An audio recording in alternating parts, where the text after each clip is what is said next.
Ama, ay buong buhay ko, puso't kaluluwa, hindi makaya ng may papagkaloob. Mamahaling hiyas ni gintong niluko, ang tanging dalangin, O Diyos, ay tanggapin. Ang tanging alay ko, nawa ay gamitin. Ito lamang, Ama, wala nang iba pa akong mahihiling.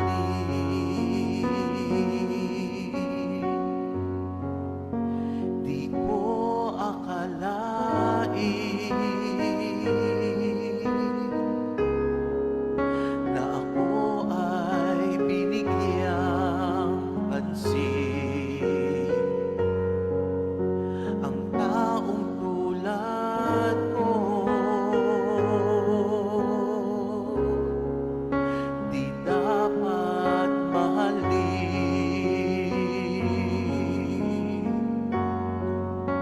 Ang tanging alay ko sa'yo, aking Ama, ay buong buhay ko, puso't kaluluwa, hindi makaya ng may papagkaloob. Mamahaling hiyas ni gintong nilukob, ang tanging dalangin, O Diyos, ay tanggapin. Ang tanging alay ko, nawa ay gamitin. Ito lamang, Ama, wala nang iba pa akong hinihiling.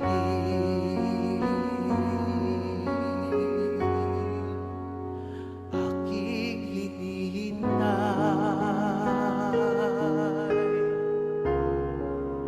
ang iyong pagbabalik, Jesus, ang makapiling kay kagalak ang lubos.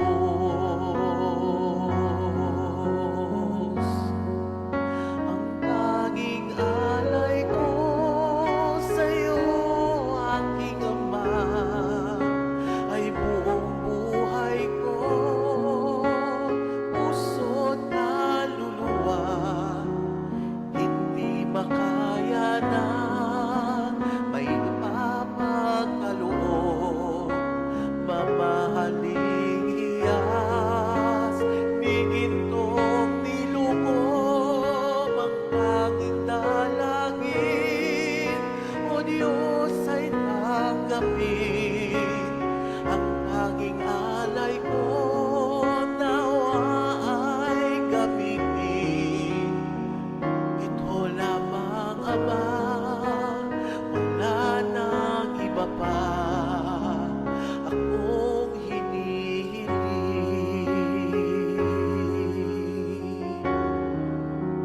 Ito lamang, Ama, wala nang iba pa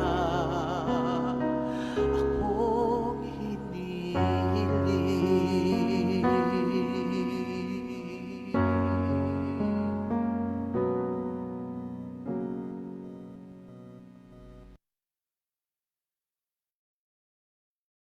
Amen. Hallelujah. Praise the Lord for that wonderful worship. And thank you, Brother Gerald. Let us pray. Hallelujah, hallelujah. Hallelujah, Jesus. Oh, Heavenly Father, we praise and thank you for your faithfulness and unfailing love. Thank you, O Lord, dahil muli kami ay tinipon mo sa gabing ito upang itaas at luwalhatiin ang iyong banal na pangalan. Inaanyayahan po namin, Panginoon, ang iyong banal na Espiritu Santo na siyang kumilos sa aming kalagitnaan sa gabing ito. Kami, O Diyos, ay pangunahan mo sa lahat ng aming gagawin. Hallelujah, mula, Panginoon, sa umpisa hanggang sa ito'y matapos, Panginoon, kami ay samahan mo. At gawin mo rin po kaming karapat-dapat, O Diyos, na dumulog sa iyong banal na trono. Patawarin mo po kami, Panginoon, sa lahat ng aming mga nagawang pagkakasala at patuloy na kami linisin mo sa lahat ng aming mga kasalanan. Hallelujah, Lord. Salamat, Panginoon, dahil kayo ang aming Diyos na tapat, O God, at nagpapatawad sa lahat ng aming mga kasalanan. Salamat po, Diyos. Hallelujah. Dalangin po namin, Panginoon, sa gabing ito. Hallelujah, na i-anoint mo po, Panginoon, ang bawat gagamitin mo, Panginoon. Hallelujah.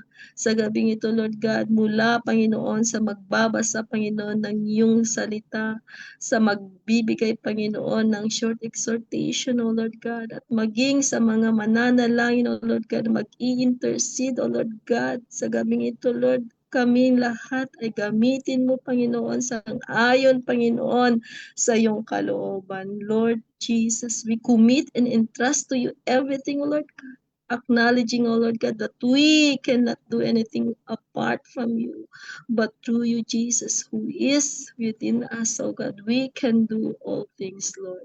Salamat po muli, Panginoon. We commit to you everything into your hands. In Jesus' name, this we pray.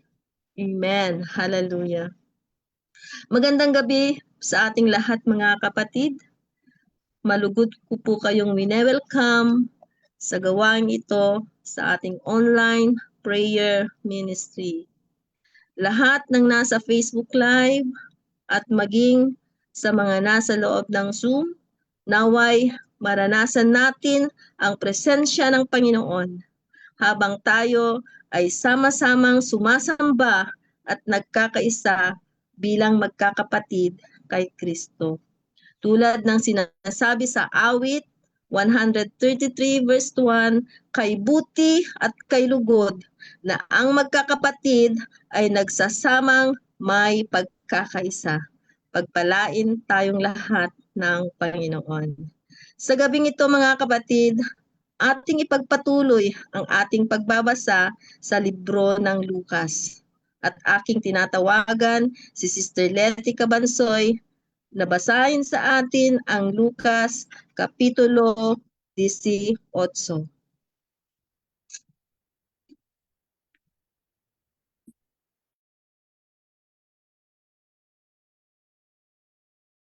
Luke chapter 18 verse 1 to 43.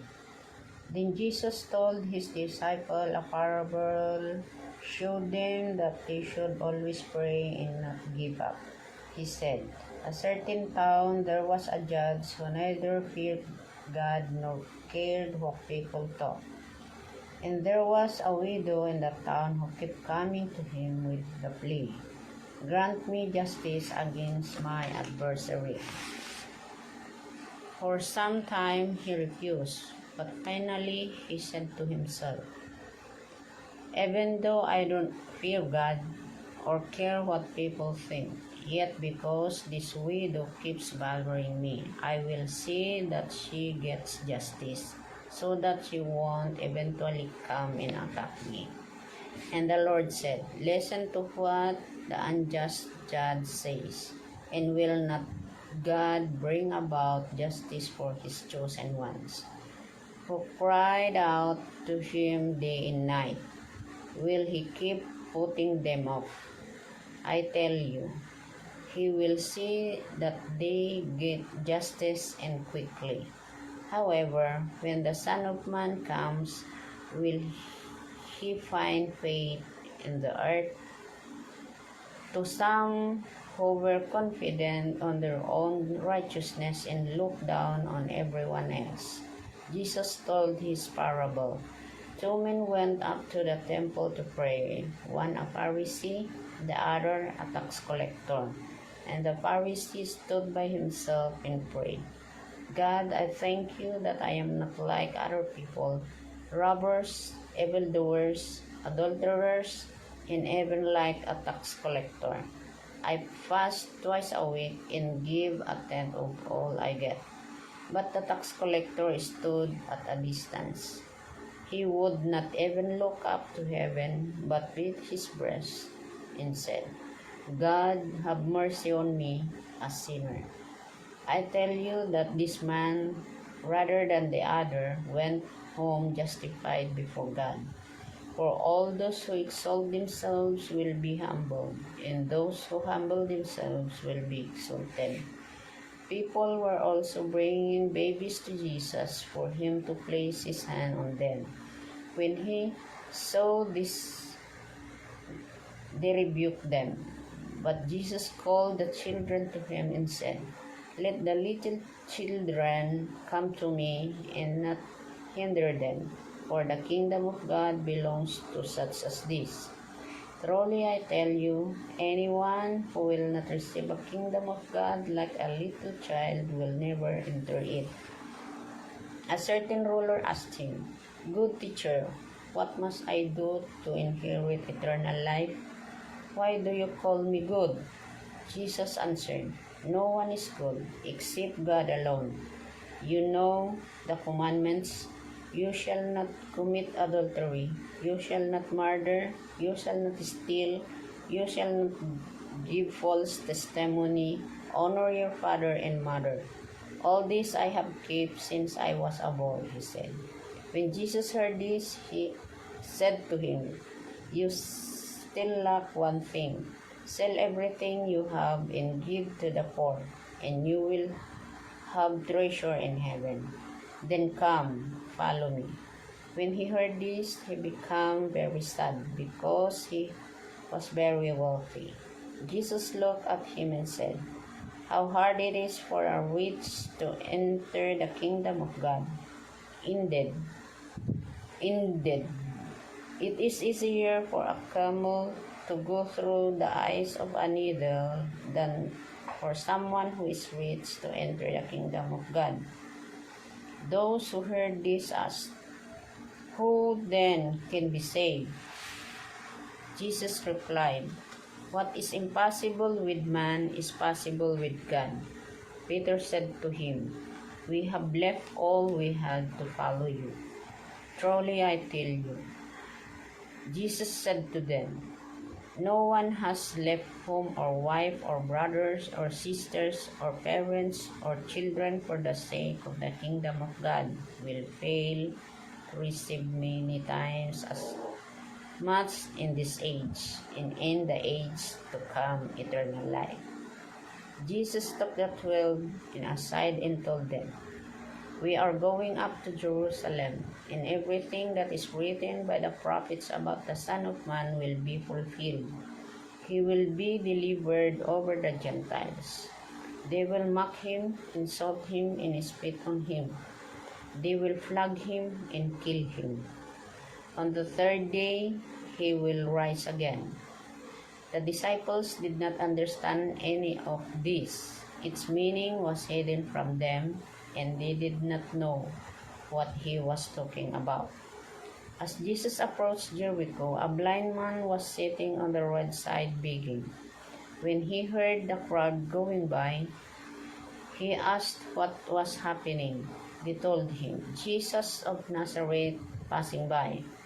He called out, Jesus, Son of David, have mercy on me. Those who led the way rebuked him and told him to be quiet, but he shouted all the more, Son of David, have mercy on me. Jesus stopped and ordered the man to be brought to him. When he came near, Jesus asked him, What do you want me to do for you? Lord, I want to see, he replied. Jesus said to him, Receive your sight, your faith has healed you. Immediately he received his sight and followed Jesus, praising God. When all the people saw it, they also praised God. Blessed be the reading of his word. Amen. Amen. Amen. Hallelujah. Praise be to our Lord for the reading of His Word.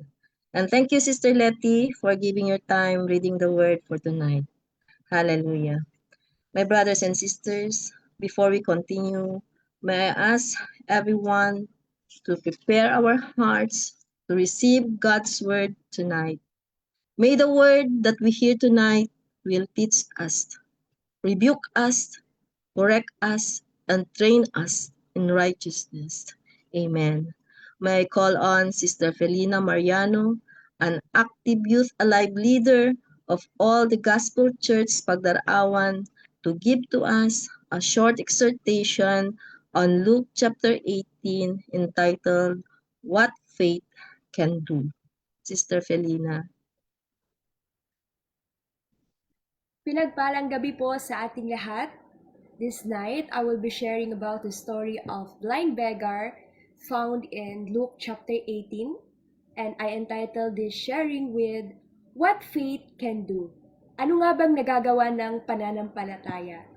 But before we dig deeper into the story, let us first recall and remember what does faith means. So ano nga bang kahulugan ng faith? Generally, faith means a strong, often unshakable belief, trust, or confidence in a person, idea, or thing, frequently held without concrete proof. So tonight we will be focusing on faith in God, ang ating pananampalataya po sa Panginoon. According to Romans 10 verse 17, faith comes from hearing and hearing the word of the Lord. So the Bible teaches us that faith is not just believing that God exists. We do not just believe that God exists, but faith is relying on His existence. Going back to the story, in Luke chapter 18, there was this blind beggar who was sitting by the roadside begging. So when he heard the crowd going by, he asked what was happening. Dahil nga po, literally na hindi siya nakakakita. And that time, the crowd was passing by, naririnig niya na yung crowd was passing by that time, and he asked what was happening. And they told him, Jesus of Nazareth is passing by. And tonight we will be learning 3 important things about his faith.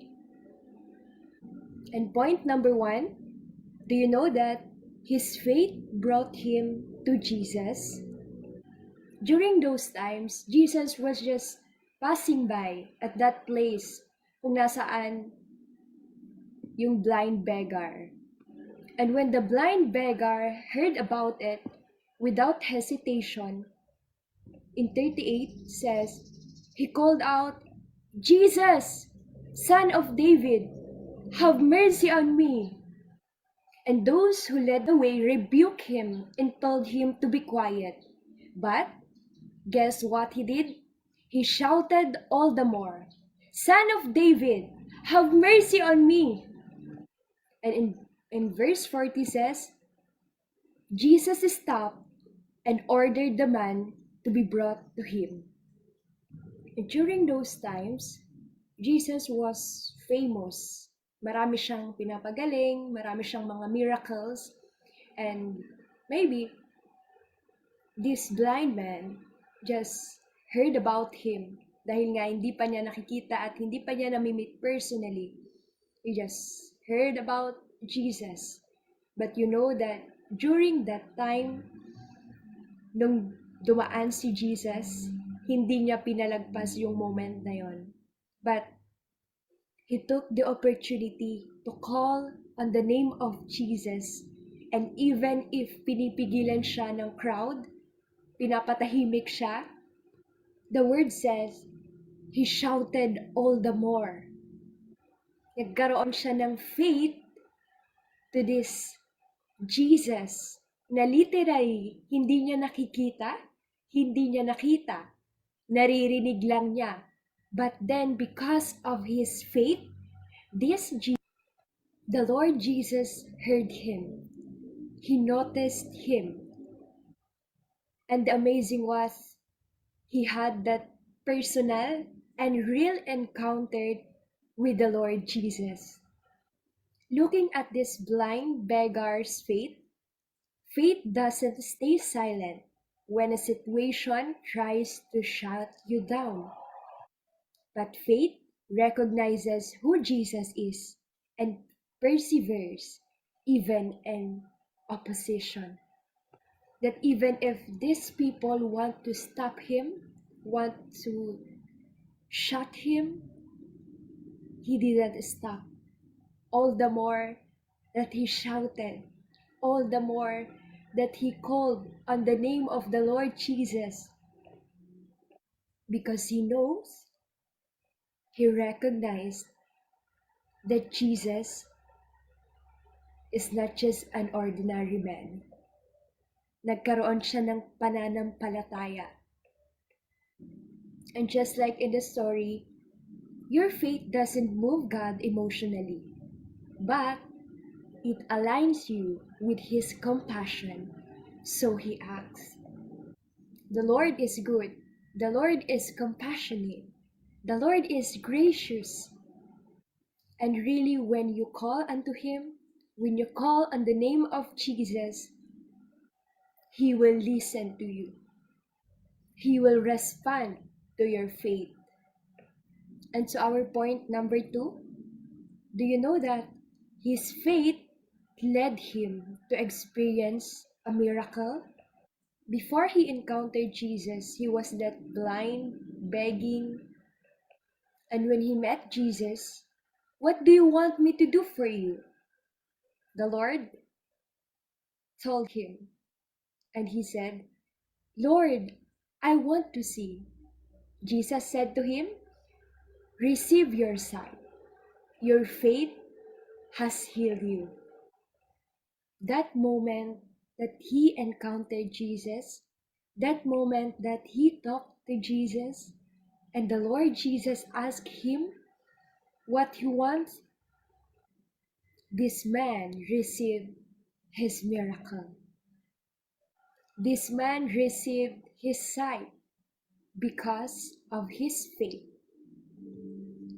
And we can learn that his faith connected him to Jesus' power.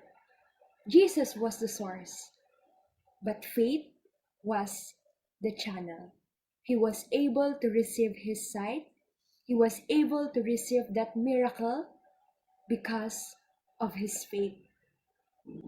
So whatever our situations in life, whatever our personal needs, this story perfectly shows us that when we come to Jesus,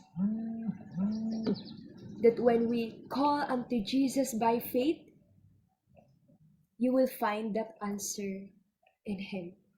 You will find that miracle in Him. And do you know that it was not just about physical healing? It was not just about he was able to see physically, but during that time, he was able to see Jesus spiritually. Na yung Jesus na narinig lang niya, he was able to encounter Him personally and experience the miracle na mismo na si Jesus ang gumawa sa kanya. Again, his faith led him to experience a miracle that changed his life. So let's go to point number 3. His faith made him worship and follow Jesus.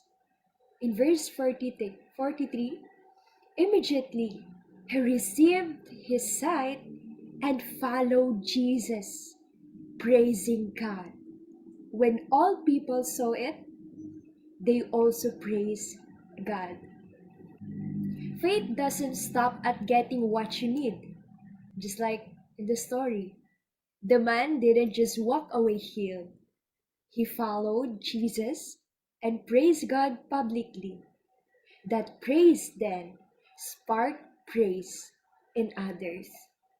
It's amazing to see that after he received his sight, the Bible recorded that he followed Jesus. He praised Jesus. His faith made him worship Jesus. His faith made him follow Jesus. That in the crowd, he publicly declared what the Lord has done. So when the people saw it, they also started to praise the Lord. And this is the perfect example of what we, the Christians, should follow. That we will not just ending receiving our miracles, our answered prayers in life, but may our end goal will be to worship Jesus, follow Jesus, and to proclaim unto others who Jesus is and what he has done in our life. So how amazing it was. How amazing this story, that how the Lord transformed his life from being a beggar, a blind beggar, into a worshiper and a follower of Jesus. So tonight, I want us to be reminded on what faith can do, gaano ba makapangyarihan ang ating pananampalataya sa Panginoon.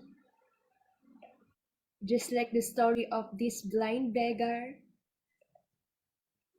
I may not know your situations, I may not know what you are going through in the seasons of your life, but I want you to be reminded to keep your faith in God.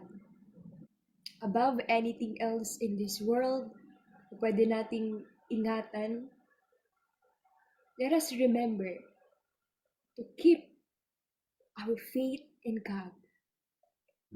Whatever your struggles, whatever your situations, whatever your needs, let us remember that let us come unto Jesus. Let us call upon the name of Jesus, just like what the blind beggar did by faith. And we know that when we come unto the Lord, when we call unto the name of the Lord will hear us. The Lord will respond unto that faith that you have. So in this life, let us continue to know Jesus, experience Jesus, worship Jesus, and follow Jesus by faith.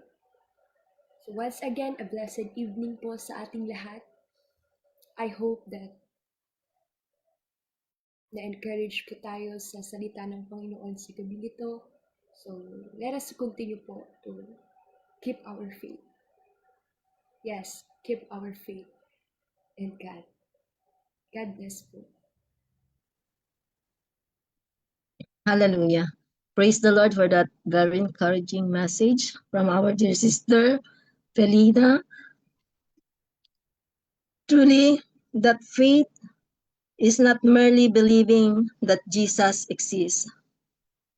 It is trusting him completely and persistently. Like the blind beggar, let us come to Jesus with confidence. Refuse to be discouraged and believe that he is able to meet our deepest needs. When God answers, May we follow him and give him all the glory. Amen. Hallelujah. My brothers and sisters, let us now proceed to our intercessory prayer time. And may I ask everyone to participate in praying for all the prayer points. Jeremiah chapter 29 verse 12 says, "Then you will call upon me and come and pray to me, and I will listen to you." God is inviting us to seek him out and turn to him in prayer. So tonight, let us all join Brother Ralph Vincent Navidad, who will be praying for the globe, to be followed by Pastor Jeric Celino. Brother Ralph.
Hallelujah, hallelujah. Pray for our world. Hallelujah. Praise the Lord. Hallelujah. Lord, we thank you, Lord God. Lord, we acknowledge, Panginoon, that Lord, you are a faithful God. Lord, and thank you, Lord God, that you have bestowed us, Panginoon, Lord God, this world, Lord God, that you have given us, Lord God, this wonderful and beautiful world, Lord, that we reside in right now, Panginoon. Lord, thank you, Panginoon, that you've always, Lord God, Lord, been with us, Panginoon, Lord, through this world, Panginoon. And Lord, we pray, Panginoon, Lord, for all, Lord God, of its people, Panginoon. Lord, may you bless them, may you bless us, Panginoon. Lord, through Lord God, Lord, your faithfulness, Lord God, Lord, to each and every one of us, Panginoon, Lord God, from different countries, Lord, from different continents, Panginoon. Lord, thank you, Panginoon, that you have been, Lord God, so good and so faithful, Panginoon. Lord, to your people, Lord God, through this world, Panginoon. And we pray, Panginoon, Lord God, Lord, for what is happening, Lord God, Lord, in our world, Lord God. Lord, for all, Lord God, Lord, the natural, Lord God, occurrences, Panginoon, that are happening, Lord God, from earthquakes, Lord. Lord, from the natural disasters, Lord God, that have been rampaging, Panginoon, Lord God, all throughout, Lord God, Lord, this world, Panginoon. Lord, we thank you, Lord God, that, Lord, still, your protection, Lord God, to your people, Lord God, Lord, never ceases, Panginoon. And that, Lord, you've always, Lord God, protected us, Panginoon, with your hand, Panginoon. And Lord, continue to protect us, Lord God, Lord. Continue to protect us, Lord God, from these disasters, Panginoon. Lord, we praise you, Lord God, that, Lord, in every, Lord God, single second, Panginoon, in of our lives, may we remember you, Panginoon, all through those storms, Panginoon, all these earthquakes, Lord God, all these, Lord God, typhoons, Panginoon, Lord. Lord, may we remember you, Panginoon, and even, Panginoon, Lord, for the politicals, Panginoon, Lord God, Lord, for all the everything, Lord God, that is happening, Panginoon, Lord God, in our world, Panginoon, Lord, wars, Lord God, Lord, conflicts, Lord God, unending, Lord God, that are unending, Panginoon, Lord, this is, Lord God, after all, Lord God, what you have prophesied, Panginoon, that are going to happen, Lord God. Lord, that is going to happen, Panginoon. And we pray, Panginoon, Lord, that all through this, Lord God, Lord, may we remember us, Lord God, as you have remembered your people, Panginoon. Lord, all of this, Lord God, Lord, people, Lord God, innocent people, Lord God, that are being, Lord God, subjected, Lord God, to war, Panginoon, traumas, Lord God, that are that sing, Lord God. Lord, it is by your grace, Panginoon, that we are safe, Lord God. And Lord, thank you, Panginoon, for continuing, Lord God, to keep us safe, Lord God, from this, Lord God. Lord, we also pray, Panginoon, Lord, for all, Lord God, Lord, the diseases, Lord God, Lord, that have been, Lord God, Lord, in your people, Panginoon. Lord, we pray, Lord God, Lord, and we acknowledge, Lord God, that you are Jehovah Rapha, Panginoon. You are the God who heals, Panginoon. And Lord, we pray, Lord God, for each and every one, Lord God, that are suffering right now, Lord God, from diseases, Lord God. Lord, from any kind of diseases, Lord God. Lord, we pray in the mighty name of Jesus, Lord God. Lord, there is power, Lord God, in your name. There's power in declaration, Lord God, and all of this sickness will be healed, Panginoon, in the name of Jesus. Hallelujah, hallelujah. Thank you, Lord God, that Lord, Lord God, to pray, Lord God, for those, Lord God, who are sick right now, Panginoon. That Lord, may you have, Lord, may they have, Lord God, Lord, that complete healing, Lord God, from your power, Panginoon, from your authority, Lord God, Lord, no schemes of the enemy, Lord God, Lord, that will use these diseases, Lord God, will prevail, Panginoon, and will succeed, Lord God, will never succeed, Panginoon. Hallelujah. And Lord, we also pray, Lord God, Lord, for the peace, Lord God, the peace, Lord God, of our world, Panginoon. Lord, this is very hard to attain, Panginoon, but it is very hard to attain without you, Lord God. Lord, we pray, Lord God, that you are, Lord God, and we acknowledge that you are a God of peace, Panginoon. And Lord, let peace, Lord God, engulfs, Lord God, this world, Panginoon. Let your love, Lord God, overflow, Lord God, to each and every one of us, Panginoon, Lord. That, Lord, this conflicts, Lord God, Lord, this anger, Panginoon, Lord God, Lord, get it out, Lord God, in our hearts, Panginoon. And let love, Lord God, surround us, Panginoon. Thank you, Lord God.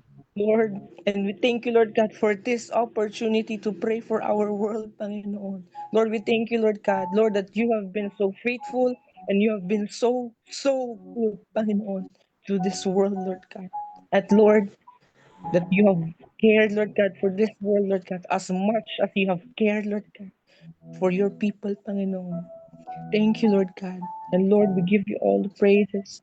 We give you all the honor and adoration. In the mighty name of Jesus we pray. Amen. Amen. Hallelujah. Hallelujah. Hallelujah. God of peace. Hallelujah. God of Israel. We pray unto you right now in the name of Jesus. Kakabsat, let's all have the attitude of prayer right now. The word needs our prayer right now. We pray for the conflict and this political instability and world leaders. Jesus said, I urge then first of all that petitions, prayer, intercessions, and thanksgiving be made for all people, for kings and those in authority. Thank you, God, for your word. Kakabsat, brethren, in our homes, wherever you are, let's pray for an immediate halt or stoppage to political turmoil and that the stability and order be restored to fractured governments. Father God, you are seeing what the things that are happening around the Philippines and around the globe, Panginoon. There were harassments, there were chaos, and there was this killings in the schools. Father, you reign in every heart, in every school, Panginoon. We pray that these fractured governments will be healed in the name of Jesus. We pray that this tantamount things will be turned upside down by your love and your grace, Father. We continue to pray that you grant these world leaders deep wisdom, hallelujah, with deep humility and uncompromised integrity to serve the true good of their people. This integrity, Panginoon, nakikita man o hindi, Father God, we envelop this in our sight, in our word today, Father.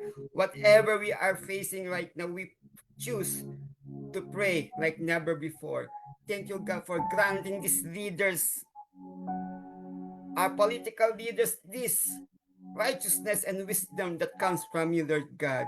We thank you, God, this corrupt agenda will not prevail, and these leaders will prioritize true justice, mercy, and the welfare of all the vulnerable people.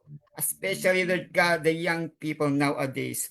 Father, this prayer focus, Lord God, be aligned into your ways, into your will tonight, Father, and let our faith increase tonight, God. We will not tarry, Panginoon, and we will invade the world by your love, by your grace, even in the campuses, Lord God. We continue to pray, hallelujah, for these refugees who are seeking asylum and those who are persecuted. Jesus, thank you, God, that we are here, light and salt of the world. We are here to pray like never before. You have called us for such a time as this, Panginoon, that we're going to pray for safe passage, open borders, and welcoming all these communities for those forced to flee their homelands. Hallelujah. That these persecuted people will turn his eyes to you, Lord God, the author and finisher of our faith. God, we feel lost, we feel grief, but right now, Lord God, in tune our hearts to you, that our faith be known, be magnified, Lord God, your name be magnified, Panginoon. We open borders of opportunities for your gospel purposes, Panginoon. And we ask, Lord God, for deep psychological and spiritual healing, that these people have felt trauma, anxiety, and other things, that they were displaced and lost. Father, comfort them, renew their strength, Panginoon, even in their thinking, in their attitudes, Panginoon. Be with these young people as well, Lord God. Those are suffering by psychosocial things, Lord God, in this environmental things that they are facing right now, Father God. We pray from bondage and healing be upon these people, Lord God, especially the young people, Lord God, who are committed themselves to this crime. But God, you are the God of order and strength, Panginoon. We pray for spiritual healing right now. Let it flow upon us tonight. In the name of Jesus, let your love manifest right us tonight, Father God, in Jesus' name. Father, we pray even in their mental health, Lord God, and even, Father, right now we pray for healing be flowing upon them right now through your Son, Jesus, because as we continue to intercede, Father, we pray that these resilient individuals will continue to experience your tangible peace and compassion, your shalom, Panginoon, the hands and feet of those who will receive them. Thank you, God, for calling us your sons and daughters. Thank you, God, for calling us to expand your territory, Panginoon. Thank you, God, we may be like Jabez, Panginoon, the hurting and the pain, but we could see you through, Panginoon, and even the faith of Jairus, Lord God, his daughter was alive, Panginoon, and even these people that we are talking to, Lord God, there is faith, Lord God, manifesting right now. Thank you, God, for this individual.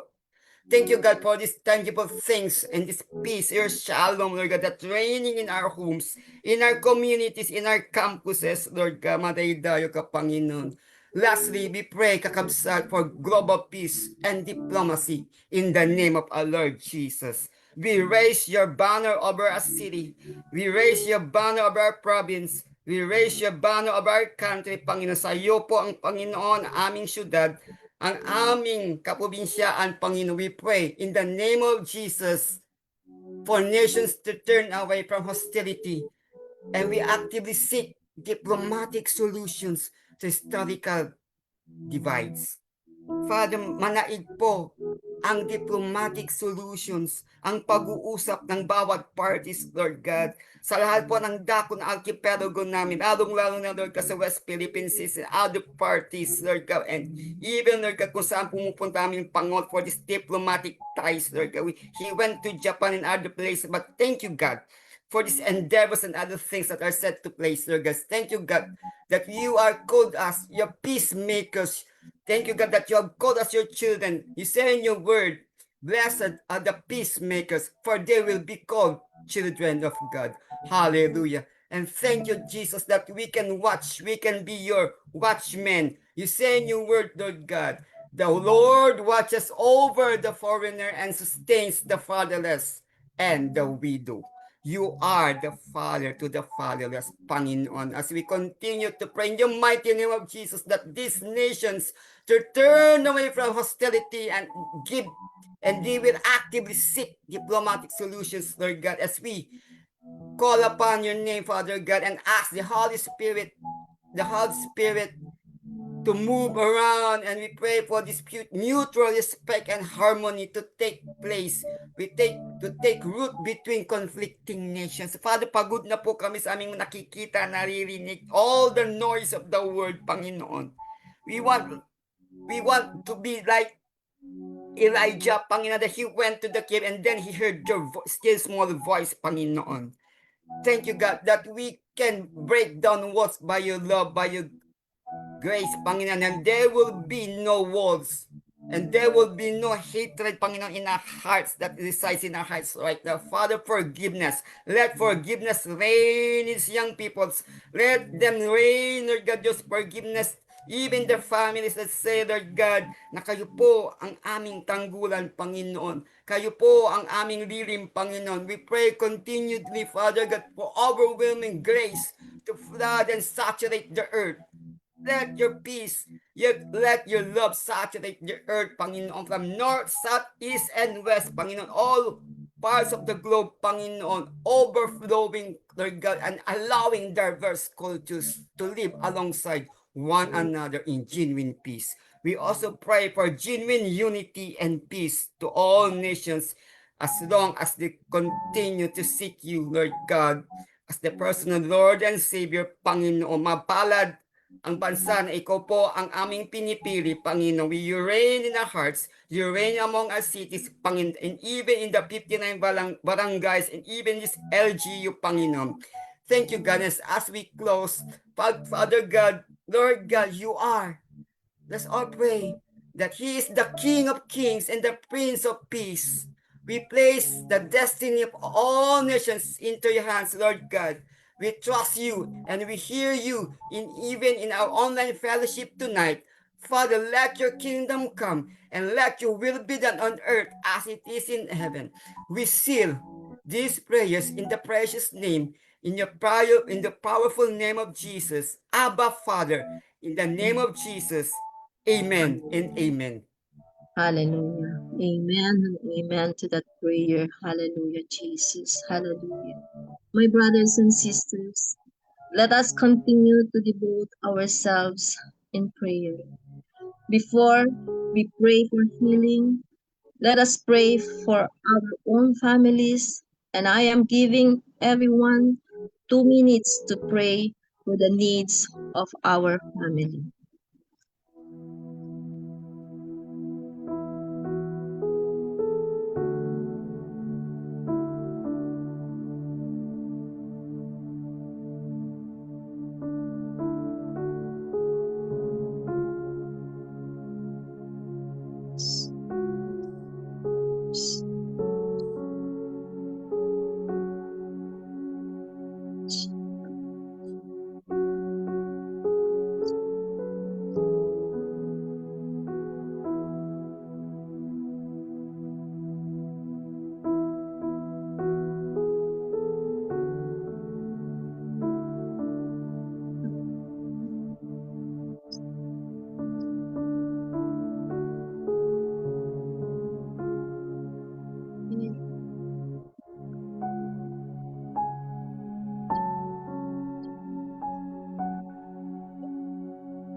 Hallelujah.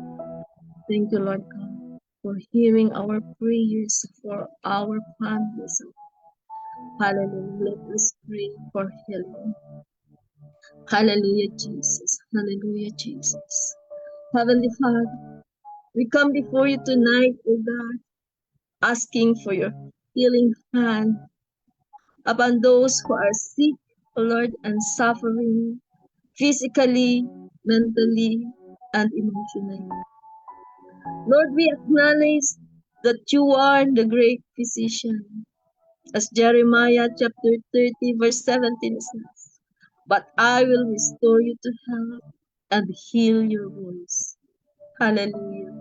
And it is also written in Exodus chapter 15 verse 26, for I am the Lord that heals you. Lord, nothing is impossible for you, and there is nothing too hard for you to do if we believe.